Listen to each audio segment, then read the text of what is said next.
Hi everyone.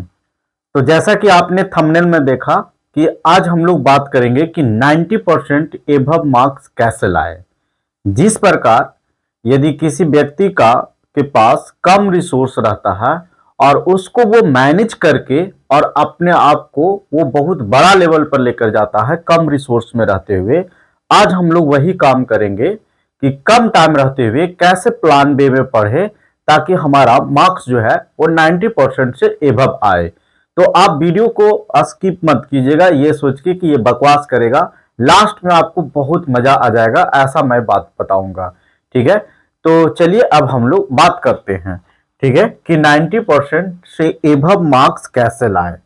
तो देखिए हम लोग पॉइंट बाई पॉइंट बात करेंगे कि सबसे पहले जो है आप क्या कीजिए कि ये तय कर लीजिए कि हमको 90% यानी मुझे 90% एबव मार्क्स लाना ही लाना है।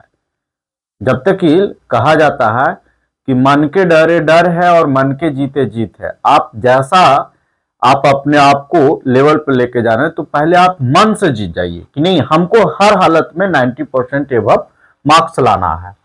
ठीक है, तो ये पहला आपको ये चीज तय करना है कि मुझे 90%, क्योंकि जब तक कि आपका अपना अंदर से आवाज नहीं आएगा तब तक कि आप जुनून नहीं आएगा। तो पहले आप ये सेट कीजिए।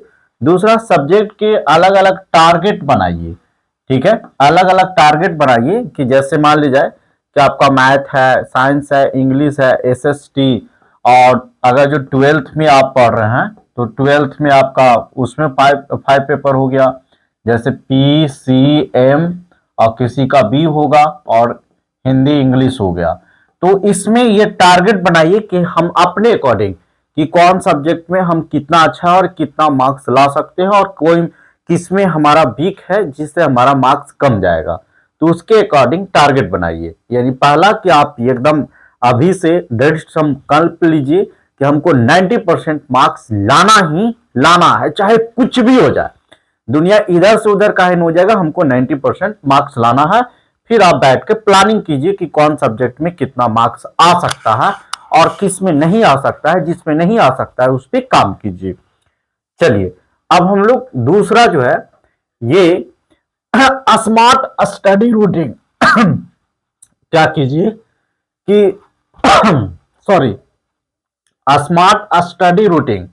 ऐसा नहीं कि अभी से ये मन बना लिए तो दिन रात पढ़ने में लग जाइए, नहीं, स्मार्ट तरीके से लर्निंग कीजिए।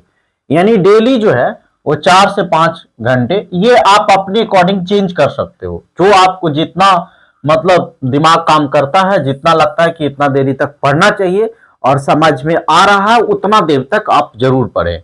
फिर वीकेंड्स पे मतलब ये 6 से 7 घंटा, यानी कम से कम अभी आपको इतना पढ़ना है। ठीक है, तो ये हो गया। फिर हम लोग नेक्स्ट पॉइंट की बात करें तो अब क्या है कि आपको यदि मार्क्स लाना है ना तो एनसीईआरटी को आपको बाइबल मानना होगा। ठीक है, जिस तरह से मतलब हर एक रिलीजियस का अपना अपना ग्रंथ धर्म होता है, उसी तरह से अभी आपका एग्जाम का जो बाइबल का काम करेगा वो आपका एनसीईआरटी करेगा। एनसीईआरटी को एकदम चाट जाना, एनसीईआरटी को हर हालत में एकदम चाट जाना है, चाहे कुछ भी हो जाए। और लाइन बाई इसको जैसे आप 12th में तो उसके अकॉर्डिंग एग्जाम्पल वगैरह सब चीज, उसके बाद में फिर आपको रेफरेंस बुक अप्लाई करना है, तब ये रेफरेंस बुक बनाना, और ये बहुत कम समय में आपको कवर करना है। ठीक है, अब हम लोग नेक्स्ट पॉइंट की बात करें तो 90% लाने की जो है वो आंसर राइटिंग यानी राइटिंग प्रैक्टिस, ये सबसे ज्यादा वैल्यू है। क्योंकि देखिए बोर्ड एग्जाम देने जा रहे हैं और आपका राइटिंग अच्छा है ना तो टीचर ऐसू भी चेक करके और मतलब मार्क्स काटता नहीं है, दे देता है, क्योंकि उसको समझ में आना है। तो इस बात पे आपको एकदम विशेष ध्यान देना है कि राइटिंग आपको बोर्ड में बहुत अच्छा लिखना है। ठीक है, आप सीबीएसई हो या बिहार बोर्ड हो। ठीक है, 90% लाने के लिए क्या करें, आंसर लिखने का प्रैक्टिस करें और ये डायग्राम जरूर बनाएं और हैंड राइटिंग एकदम साफ साफ लिखें। यानी डायग्राम जो है ना वो आपका मतलब जो क्वेश्चन में डायग्राम बनने वाला है उसमें जरूर बनाए, क्योंकि डायग्राम बहुत चीज कह देता है और उतना चीज आप लिख नहीं पाइएगा, तो ये चीज फायदा होता है। फिर नेक्स्ट पॉइंट हम लोग बात करें कि पी वाई क्यू, यानी इसको आप जरूर बनाइए इससे आइडिया मिलता है कि प्रीवियस ईयर्स में किस तरह का क्वेश्चन पूछता है और वो क्वेश्चन हमसे सॉल्व होता है या नहीं, ये चीज आपको आइडिया मिल जाता है। ठीक है, ये पता चलता है कि आपको कौन सा टॉपिक कैसा किस क्वेश्चन का, और फिर उसके बाद में टारगेट सेट कीजिए कि हमको PYQ में डेली कितना क्वेश्चन आपको सॉल्व करना है। आप अपने अकॉर्डिंग 5, 10, 20 जितना कम समय है उतना अकॉर्डिंग एकदम टारगेट फिट कर लीजिए। ठीक है, चलिए नेक्स्ट पॉइंट की बात करें तो रिवीजन स्ट्रेटेजी जरूर बनाएं, क्योंकि first reading, second short answer, third जो है फॉर्मूला इंपॉर्टेंट पॉइंट, और एग्जाम से पहले केवल नोट्स रिवीजन करें। वार नोट्स बनाइए, वार नोट्स आप बनाइए। वार नोट्स मतलब कि जैसे मतलब वैसा वैसा पढ़ के नोट्स लिखिए जो कि एग्जाम के समय में ना 2-3 पॉइंट को मतलब लगभग अपने अकॉर्डिंग वार नोट्स जो है वो एकदम एग्जाम से पहले आप पढ़ के जाए और उसका काम हो जाए, वैसा आप नोट्स बना तैयार करें। ठीक है, रिवीजन का आप इस तरह से कर सकते हो। फिर नेक्स्ट पॉइंट की बात करें, हाँ ये सबसे इंपॉर्टेंट है, ये गलतियां आप ना करें, मत करना। पहला सिर्फ रट लेना, ये चीज नहीं, बिना टाइम टेबल पढ़ना। अभी नहीं कि रैंडमली, चूंकि लगेगा कि अच्छा ये काम करने के बाद भी पढ़ लेंगे, फिर लगेगा कि ये काम करने के बाद पढ़ लेंगे, तो ऐसे आदमी पढ़ते रहता है। ठीक है, फिर लास्ट मोमेंट पे प्रिपरेशन, मतलब सोशल मीडिया पर ज्यादा टाइम ना देना।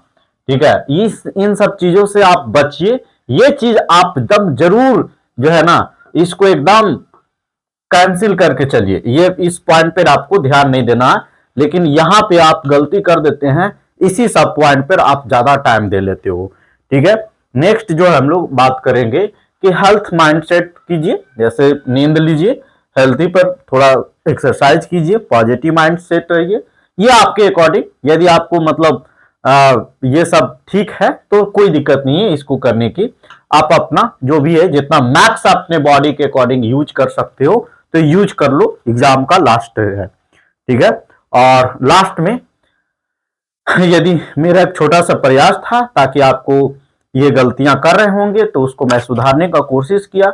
यदि आपको अच्छा लगा तो चैनल को लाइक कर लीजिए, सब्सक्राइब कर लीजिए और अपने दोस्तों के पास में जरूर से शेयर कर दीजिए, जिससे मुझे अच्छा लगेगा। ठीक है, थैंक यू।